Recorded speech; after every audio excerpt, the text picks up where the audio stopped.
एक बार गौतम बुद्ध एक शहर में प्रवास कर रहे थे। उनके साथ कुछ शिष्य भी थे। एक दिन उनके शिष्य शहर में घूमने के लिए निकले। वे शहर में घूम ही रहे थे कि तभी शहर के कुछ लोगों ने उन्हें अपशब्द कहे। उनके बुरे शब्दों को सुनकर शिष्यों को बहुत बुरा लगा और वे वापस लौट गए।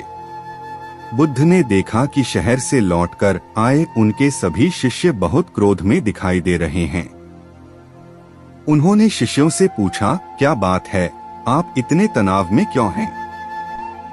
तभी एक शिष्य क्रोध में बोला, हमें यहाँ से तुरंत चलना चाहिए। जब हम बाहर शहर में घूमने गए थे तो यहाँ के लोगों ने बिना वजह हमें बहुत बुरा भला कहा। जिस जगह हमारा सम्मान नहीं हो वहाँ हमें नहीं रहना चाहिए। बुद्ध ने कहा, क्या किसी और जगह तुम अच्छे व्यवहार की अपेक्षा रखते हो? दूसरे शिष्य ने कहा, इस शहर से तो अच्छे लोग ही होंगे। तब गौतम बुद्ध बोले, किसी जगह को सिर्फ इसलिए छोड़ देना ठीक नहीं कि वहाँ के लोग बुरा व्यवहार करते हैं।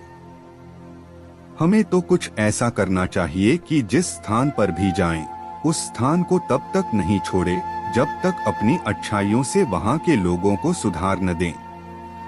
हम जिस भी स्थान पर जाएं, वहाँ के लोगों का कुछ न कुछ भला करके ही वापस लौटें। बुद्ध ने कहा, जिस प्रकार युद्ध में बढ़ता हुआ हाथी चारों तरफ के तीर सहते हुए भी आगे बढ़ता जाता है, ठीक उसी तरह उत्तम व्यक्ति भी दूसरों के अपशब्दों को सहते हुए अच्छे कार्य करता रहता है। खुद को वश में करने वाले प्राणी से उत्तम कोई और नहीं हो सकता। बुद्ध की बात शिष्यों को अच्छी तरह से समझ में आ गई और उन्होंने वहां से जाने का इरादा त्याग दिया। सारे कर्मों को सुधारने के लिए मन के कर्मों को सुधारना होता है और मन के कर्म को सुधारने के लिए मन पर पहरा लगाना होता है। कैसे कोई पहरा लगाएगा जब यह ही नहीं जानता कि मन क्या है और कैसे काम करता है, उसका शरीर से क्या संबंध है और कैसे काम करता है, शरीर से कैसे प्रभावित होता है। वह शरीर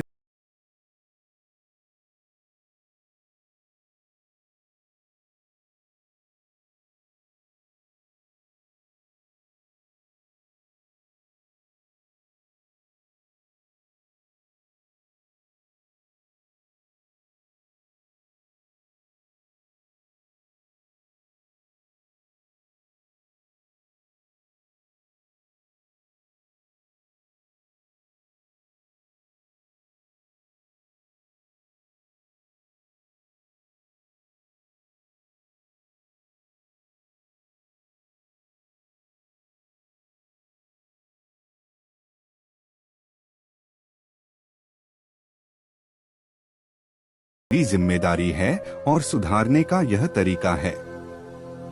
तो गहराइयों में जाकर के यह जो प्रतिक्रिया करने वाला स्वभाव है, इसे दुर्बल बनाते जाएं और मानस का यह साक्षी भाव का स्वभाव है, उसे सबल बनाते जाएं।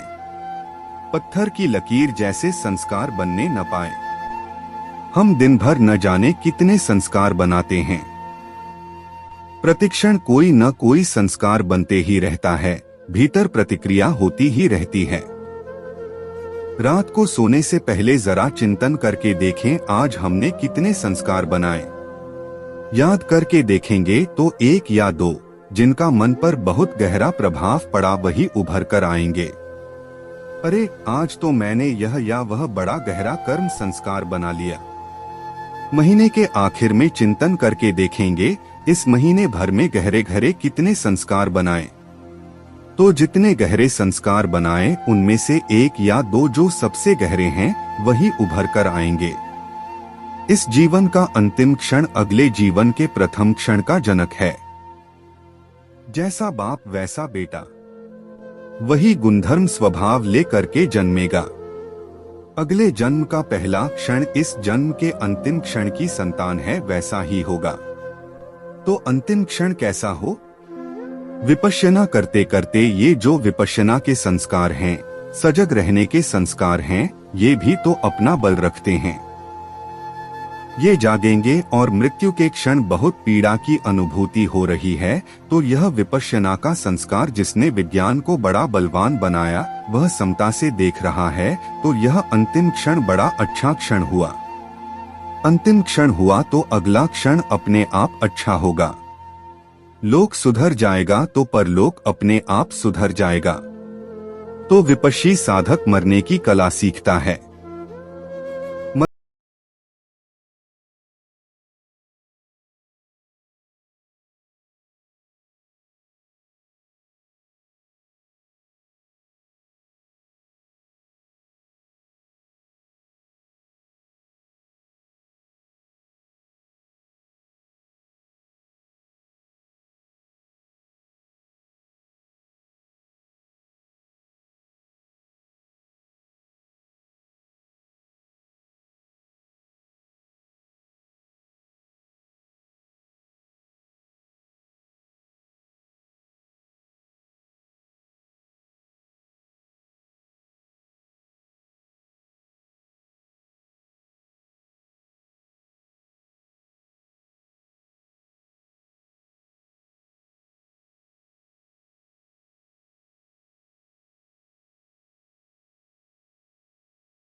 कोई गुरु महाराज का आशीर्वाद नहीं है, यह काम करना पड़ता है। किसी देवी की कृपा नहीं, देवता की कृपा नहीं, स्वयं काम करना पड़ता है। अपने मन को मैंने बिगाड़ा, उसे सुधारने की मेरी जिम्मेदारी है और सुधारने का यह तरीका है। तो गहराइयों में जाकर के यह जो प्रतिक्रिया करने वाला स्वभाव है, इसे दुर्बल बनाते जाएं, दुर्बल बनाते जाएं, और मानस का यह साक्षी भाव का स्वभाव है, उसे सबल बनाते जाएं। पत्थर की लकीर जैसे संस्कार बनने न पाए। हम दिन भर न जाने कितने संस्कार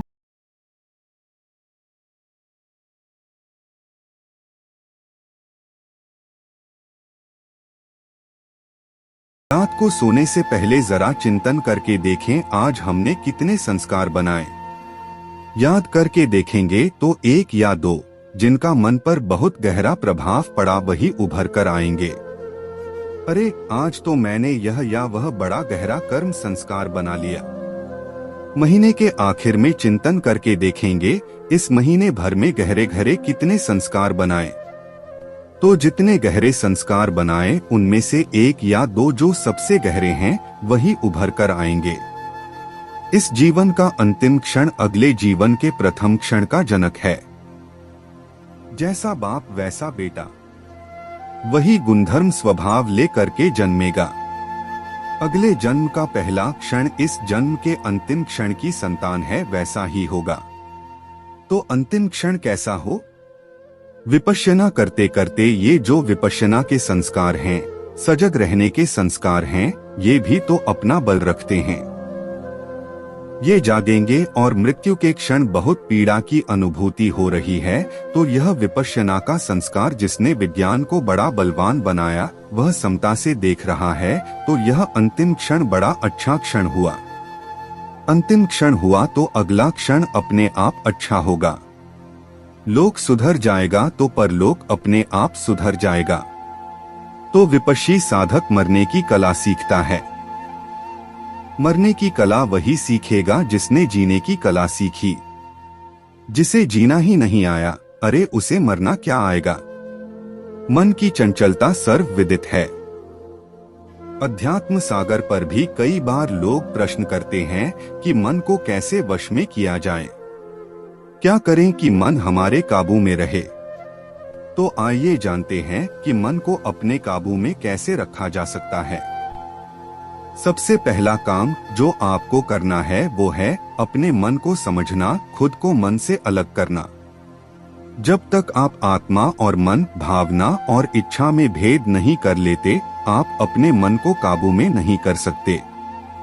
वास्तव में मन का कोई स्वतंत्र अस्तित्व है ही नहीं। आपके ही कुछ आदतों, इच्छाओं और संस्कारों के समुच्चय को मन कहते हैं। जिसका संचालन भी पूरी तरह से आपकी आत्मा या यूं कह लीजिए कि आपके द्वारा ही किया जाता है।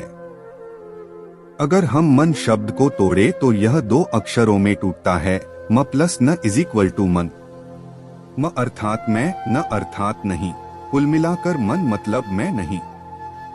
यहाँ मैं से हमारा मतलब आत्मा से है। अर्थात जहाँ भी कुछ ऐसा हो रहा है जो आत्मा के अनुकूल नहीं, तो जान लो कि वह कार्य मन के द्वारा हो रहा है। ऐसा नहीं कि वहाँ आत्मा कार्यरत नहीं है। आत्मा कार्यरत है, लेकिन निर्णय लेना आत्मा के वश में न होकर आपकी इंद्रिय इच्छाओं, आदतों और संस्कारों के वश में है। यदि आत्मा का यह अध्ययन और भी अधिक गहराई से किया जाए तो इसे 4 विभागों में तोड़ा जा सकता है: मन, बुद्धि, चित्त और अहंकार। लेकिन इस लेख में हम केवल इसके प्रथम विभाग मन के बारे में चर्चा करेंगे।